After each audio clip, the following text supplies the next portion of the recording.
The Meteor65 Pro is a 1S 65mm whoop from BETAFPV. We're going to start this video with a simple question.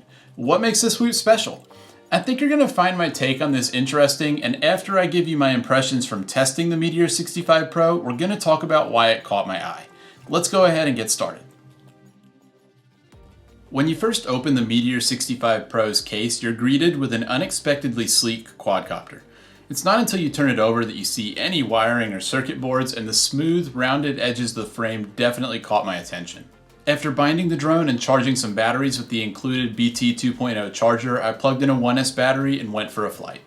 The performance didn't disappoint.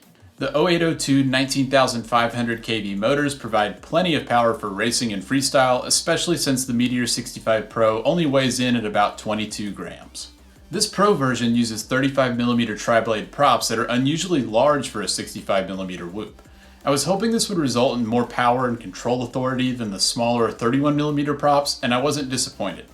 I found the drone easy to fly and very responsive to inputs.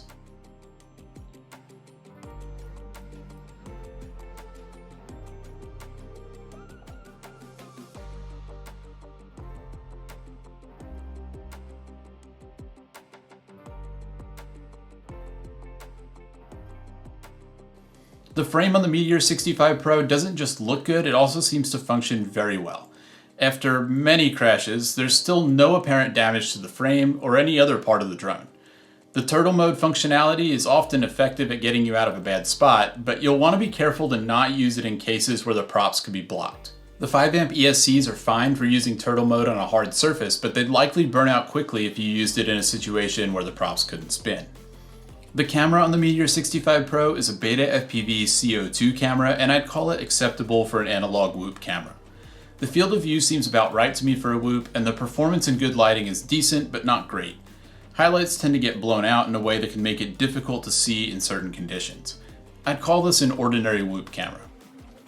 But while the Meteor65 Pro may appear to be an ordinary whoop, it has a few features that aren't so ordinary.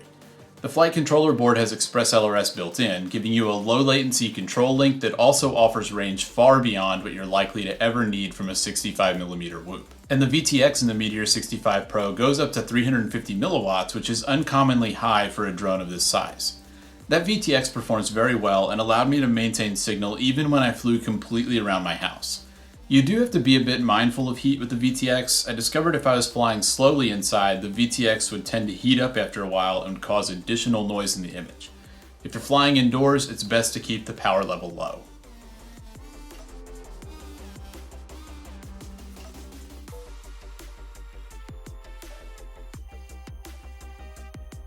Flight time on the Meteor65 Pro is also a bit higher than I would typically expect from this size of whoop.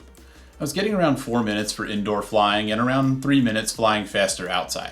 When you're outside, not only do you generally have the ability and space to fly faster, but you'll also be fighting the weather a bit more. Even with those larger 35mm props, I found that this whoop didn't handle the wind very well. I could fly in a breeze, but it would tend to shake the drone around a bit, and it wasn't as enjoyable or fun to fly in those conditions.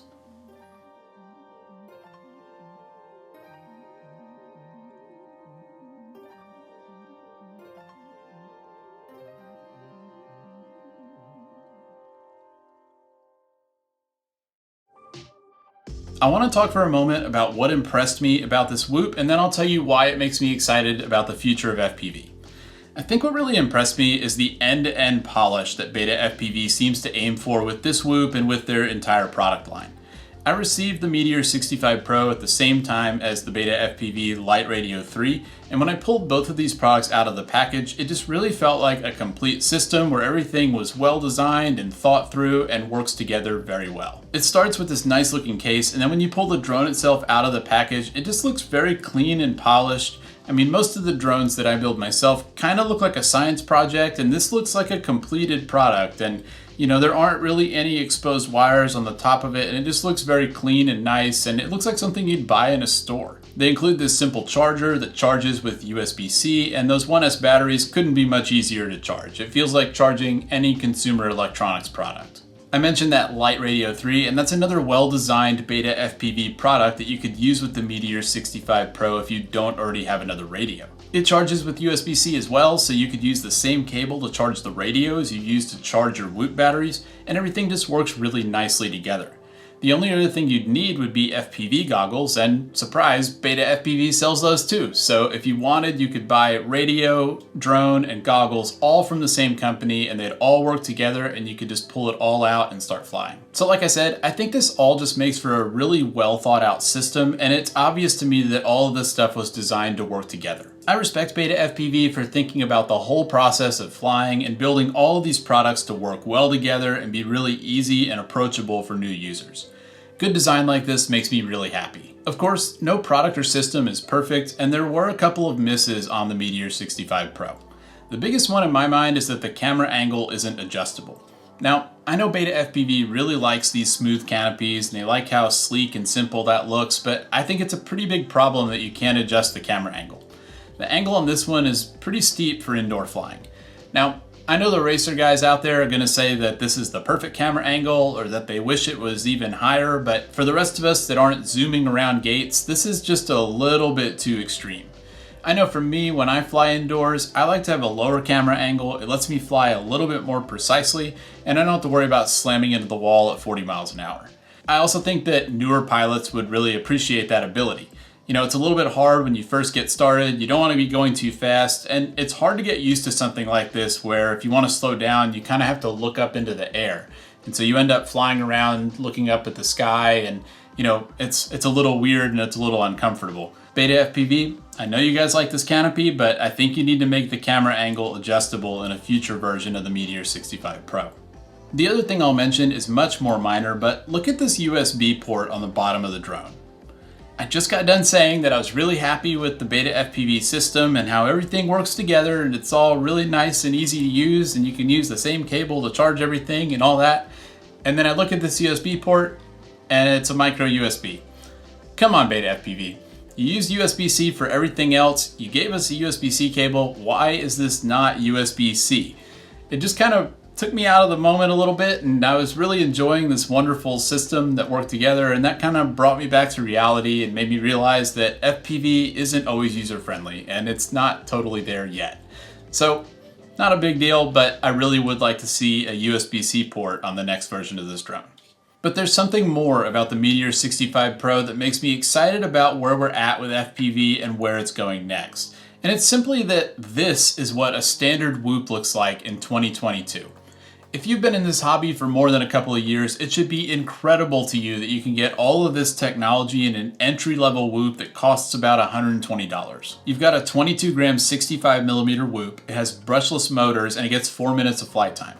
It has a 350 milliwatt VTX and Express LRS built in, so you never really have to worry about range. Now, none of these technologies are new, but now it's accessible in a small and affordable package. It's polished and really easy for a new user to pick up and use. It makes me think about how these technologies start off on the bleeding edge and they're really complicated or expensive or difficult to use, and it's really only the enthusiasts that are using them. But eventually those technologies mature and companies like BETAFPV are eventually able to miniaturize them and make them small and affordable enough to put into a product like this. I guess it makes me think about this life cycle of FPV technology, and it makes me wonder what technologies are maturing right now that we might see in the next version of the Meteor65 Pro. I think there are really exciting times ahead, and I can't wait to see more FPV products that are this user-friendly, this approachable, and this polished. But guys, that's going to do it for this video. I hope you enjoyed this review of the BETAFPV Meteor65 Pro and my thoughts about the future of FPV. And if you did enjoy the video, I'd encourage you to give it the thumbs up. As always, I've got links down in the description below, so if you want to buy the drone or anything else I mentioned in this video, I'd encourage you to use those links. Thank you guys so much for watching, and I'll see you in the next video.